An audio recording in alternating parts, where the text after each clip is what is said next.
Salut à toi! Alors aujourd'hui j'ai envie de te parler de quelque chose que j'ai trouvé très intéressant, c'est comment tu peux réussir à gérer ton temps de manière plus efficace en fonction de ta personnalité et de ton type de personnalité. C'est-à-dire comment tu peux finalement apprendre à gérer de manière optimale ton temps quand tu connais ta personnalité. Parce que la gestion du temps, quand on est entrepreneur, c'est vraiment quelque chose qui est un réel problème ou disons qui est une source d'interrogation. Comment je fais pour mieux m'organiser? Comment j'arrête de procrastiner? Comment je gère mon temps? Comment j'atteins mes objectifs? Comment j'arrive à évaluer le temps que je mets pour faire ça ou ça? En fait, c'est plein de questions et je pense qu'il y a autant de défis que d'entrepreneurs sur la gestion du temps. Si on ne sait pas vraiment comment on fonctionne, nous, à titre personnel, si on ne sait pas vraiment quel est notre mode de fonctionnement prédominant et la façon dont on réagit de manière, de manière majoritaire, si on n'arrive pas à savoir ça, les conséquences, c'est qu'on va essayer de chercher des systèmes de gestion du temps qui vont pas forcément nous convenir et on va perdre du temps à chercher un système de gestion du temps. Vous voyez où je veux en venir? Si on ne connaît pas vraiment la façon que l'on a de fonctionner, on va chercher à droite à gauche plein de pistes sans savoir réellement ce qui peut être efficient pour nous à titre personnel. La solution finalement c'est de connaître son type de personnalité prédominante et surtout le besoin qui est associé et les défis qui sont associés à cette personnalité. À partir du moment où tu arrives à savoir ça, quelle personnalité dominante tu es, tu vas pouvoir mettre en place des pistes d'amélioration, des défis, des outils qui vont t'aider toi en fonction de ton type de personnalité pour pouvoir mieux gérer ton temps et être plus efficace, mais que ça colle parfaitement avec ce que tu as comme défi à relever. Et c'est ça qu'on va voir aujourd'hui. Je vais te donner les 6 types de personnalités qui existent selon la process communication, donc je vais développer ça après, et en fonction de ces types de personnalités, écoute, si tu arrives à te reconnaître dans un des types de personnalités, je donne en fait le défi accordé à cette personnalité et surtout les outils de gestion du temps qui peuvent être utilisés par ce type de personnalité et qui vont justement l'aider à gérer son temps. Alors c'est parti, on commence. Alors, en fait, les 6 types de personnalités là dont je vais te parler, c'est issu de la process communication. Donc, je sais pas si tu en as déjà entendu parler, du professeur Taibi Kahler qui, du coup, a créé ce concept-là pour dire qu'on a qu'il y a 6 types de personnalités qui existent et en fait, le mode de communication est différent de chaque personnalité. Là, je vais pas développer chaque personnalité parce que moi, ce qui m'intéresse, c'est la personnalité liée à la gestion du temps. C'est pour ça que, du coup, je fais un mix des deux et je fais une synthèse et on va voir en fonction des types de personnalités, ce qui peut t'aider au niveau de la gestion du temps. Alors, la première personnalité, c'est la personnalité empathique. La personnalité empathique, donc comme son nom l'indique, c'est quelqu'un qui est très très ouvert, qui est très réceptif aux émotions des autres. Et son défi personnel, ça va être de dire oui aux autres sans sacrifier ses priorités. Donc il y a plusieurs astuces de gestion du temps qui peuvent être très pratiques et très utiles pour des personnes qui sont de nature dominante empathique. Ça va être notamment de revoir vos priorités, c'est-à-dire quelles sont vraiment vos priorités à vous, quel est votre but, qu'est-ce que vous voulez atteindre en faisant abstraction un peu de ce qui existe autour de vous. Ensuite, une méthode pratico-pratique qui peut vous aider, c'est la méthode limitée. Donc, j'en ai déjà parlé dans une autre vidéo pour organiser votre journée en les ordonnant dans l'ordre des priorités et surtout en acceptant de faire d'abord vos priorités avant de vous rendre disponible pour les autres. Donc, ça peut être une bonne façon justement de mettre en place les priorités, c'est-à-dire ça et ça, c'est indispensable avant de m'occuper de quoi que ce soit d'autre. Une autre méthode que je trouve très intéressante pour les personnes de travail, les travailleurs empathiques, ça va être la méthode 2-20-2-2. 2 minutes, 20 minutes, 2 heures, 2 jours. Et en fait, utiliser cette méthode, ça vous permet en fait de pouvoir dire non ou non pour plus tard aux personnes qui vous sollicitent et aux imprévus. Tout ce qui peut être géré en 2 minutes, vous le faites tout de suite et puis voilà, parce que vous perdrez plus de temps à négocier un report que de le faire. Tout ce qui prend 20 minutes, il faut apprendre à dire ok, combien de temps ça prend ton truc? 20 minutes, très bien, je m'en occupe après que j'ai fini ça. Ça me permet de remettre vos priorités en place. Après, il y a 2 heures. 2 heures, ça veut dire que vous essayez de comprendre pourquoi ce qu'on vous demande, ça prend 2 heures et de négocier une sorte de délai. Et ensuite, vous avez 2 jours. Donc, tout ce qui prend 2 jours, là, il faut revoir les priorités avec la personne qui vous le demande par exemple, si c'est un manager ou quoi que ce soit, pour savoir est-ce que, parce que moi, j'ai d'autres priorités à côté, qu'est-ce qu'on prend en premier, quoi. Voilà, ça, c'est une méthode qui vous permet de traiter les informations comme on vous les demande. Et puis dernière astuce pour les travailleurs empathiques qui sont souvent sollicités, qui n'arrivent pas trop à dire non, une technique assez intéressante à tenter pour vous, vous pouvez toujours essayer, c'est quand quelqu'un parle beaucoup, il vous accapare du temps, c'est le couper en lui disant mais qu'attends-tu de moi concrètement? Ça permet tout de suite à la personne qui déblatère et qui raconte sa vie d'un coup de revenir et de se recentrer pour pas vous faire perdre trop de temps. Donc ça, c'était le travailleur empathique. Le deuxième type de personnalité, ça va être le travailloman. Alors le travailloman, il est responsable, il est organisé, il a une pensée logique, il sait globalement très bien organiser son temps et sa planification. Le petit défi qu'il va avoir à résoudre, lui, c'est d'être beaucoup plus flexible. C'est-à-dire que la planification, elle va avoir tendance, en état de stress, à devenir trop rigide. Le travailloman a du mal à supporter les imprévus et ça, c'est vraiment, il a tendance en fait à aller trop dans le surcontrôle, le surperfectionnisme. Il livre rien tant que c'est pas totalement fini. Et ça peut, en exagérant, devenir en fait pesant et faire perdre énormément de temps. Son défi à lui, ça va être de simplifier et de déléguer pour qu'il puisse se concentrer sur des plus grands projets parce que, en fait, lui, vraiment, le détail peut lui faire perdre en productivité. Donc, 3 astuces pour le travailloman qui peuvent l'aider à gérer son temps et être plus efficace. Ça va être de déjà être beaucoup plus flexible sur les imprévus, augmenter votre délai d'imprévu. Vous savez, à chaque fois qu'on prévoit une tâche, on essaye de prévoir toujours un peu plus parce qu'il y a toujours des imprévus. Pour ce genre de personnalité, il faut augmenter le temps d'imprévu. Il ne faut pas alourdir votre planning. Il faut respecter, deuxièmement, votre rythme biologique, c'est-à-dire accepter de décharger un peu vos journées de travail pour qu'elles soient un peu plus légères.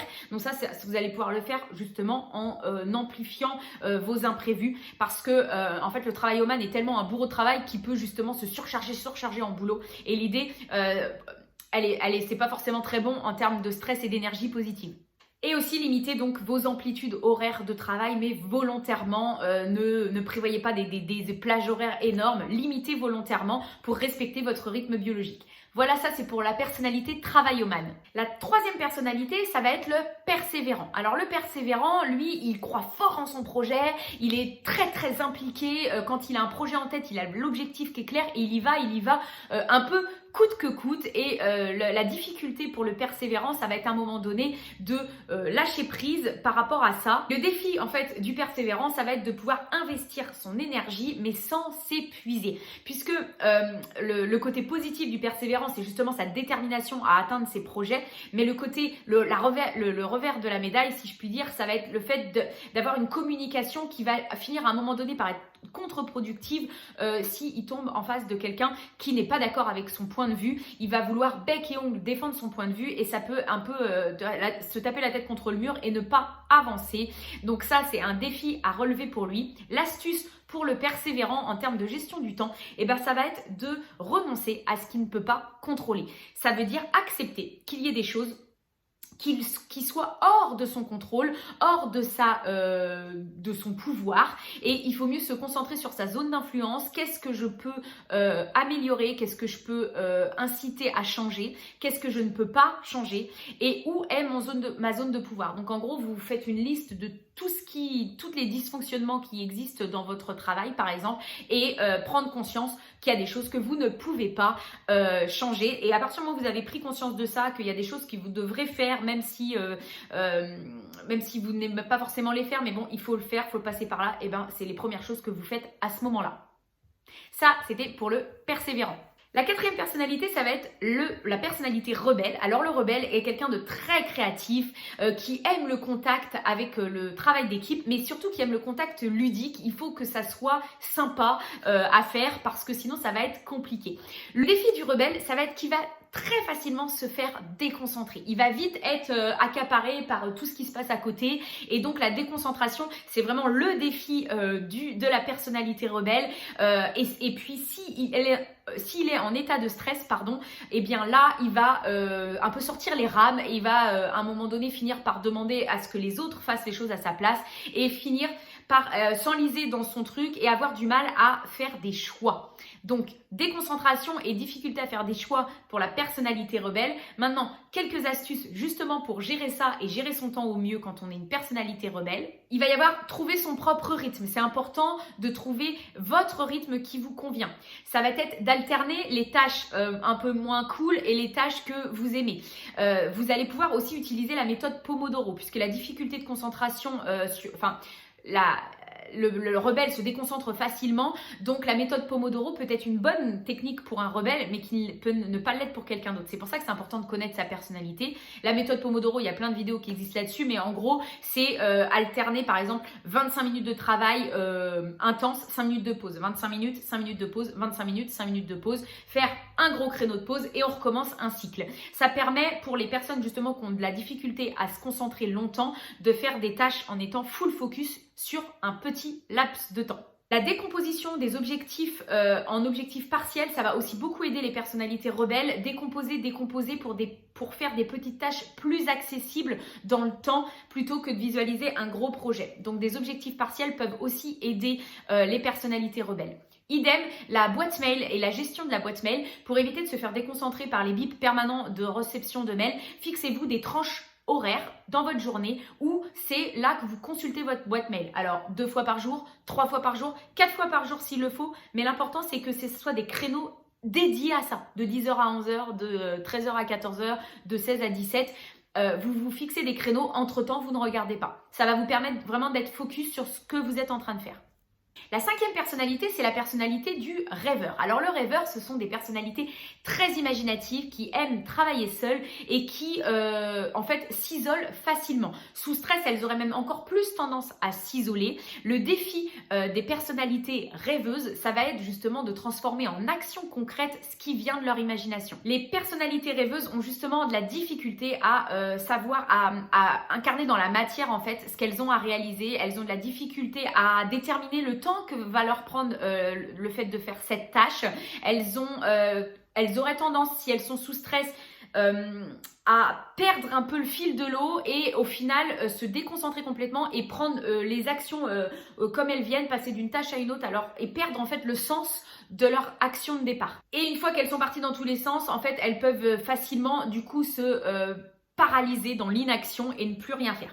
Donc, les astuces pour les personnalités rêveuses, ça va être écrire ses idées sous forme de mind map. Les personnalités rêveuses sont plutôt imaginatives, donc le fait de le faire sous forme de mind map, ça va vous permettre en fait de dérouler toutes vos idées sans vous perdre dans les idées profondes d'une idée. Donc, vous mettez ça sous forme de mind map. J'ai fait une vidéo là-dessus si vous voulez aller voir.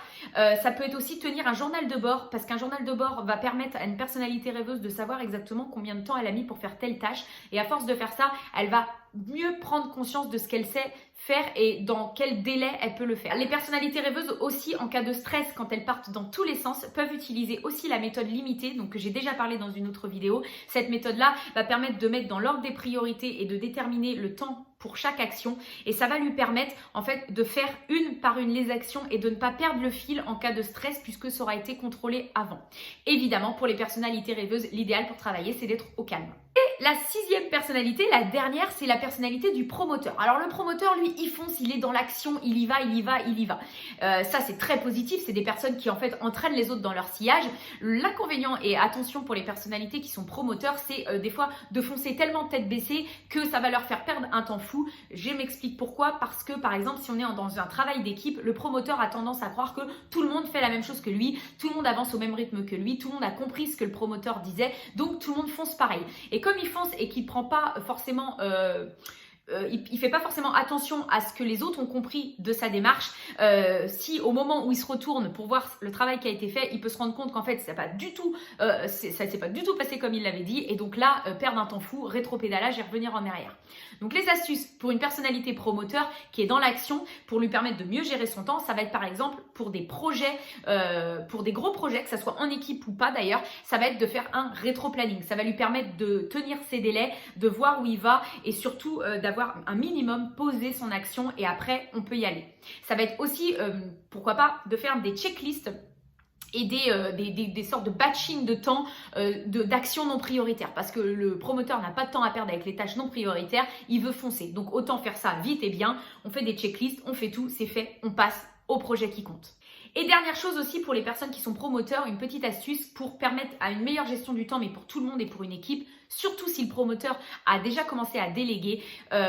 Assurez-vous d'avoir bien formé votre personne pour qui travaille pour vous, pour être sûr qu'elle travaille dans des bonnes conditions et surtout qu'elle a bien compris et qu'elle soit bien formée pour justement vous suivre. Et voilà, on a fini cette vidéo. J'espère que ça vous aura été utile. Moi, j'ai trouvé ça hyper pertinent parce qu'en fait, si on connaît sa personnalité et qu'on voit qu'on est un peu tous les personnalités, mais qu'on voit que dans le travail, on est plus comme ça, eh ben, on peut utiliser les outils qui sont adaptés à notre personnalité. Vous voyez, par exemple, la méthode Pomodoro, elle va pas fonctionner avec tout le monde. Mais par contre, une personne qui sait qu'elle se déconcentre facilement, elle peut tenter cette méthode-là. Quelqu'un qui est très exigeant avec son travail, qui bosse, bah, lui, il va avoir tendance, quand il va réfléchir à son planning, il va falloir qu'il fasse des temps de pause, qu'il comprenne son rythme biologique et qu'il s'adapte en fonction de ça. Donc moi, j'ai trouvé ça très intéressant. J'espère que toi aussi, ça t'a parlé. Dis-moi quelle personnalité tu penses être. Évidemment, il y a beaucoup plus de détails sur les personnalités. Moi, vraiment, je l'ai axé sur la gestion du temps. Mais si ça t'intéresse, ça s'appelle la process communication et c'est toujours hyper intéressant pour voir la communication avec une équipe. J'espère que cette vidéo t'a plu. Je te retrouve la semaine prochaine pour une autre vidéo. Et en attendant, si jamais tu veux apprendre à mieux gérer ton temps, mieux t'organiser et mieux fixer tes objectifs, j'ai une formation pour toi dans la bio si ça t'intéresse. Et je te souhaite une bonne journée.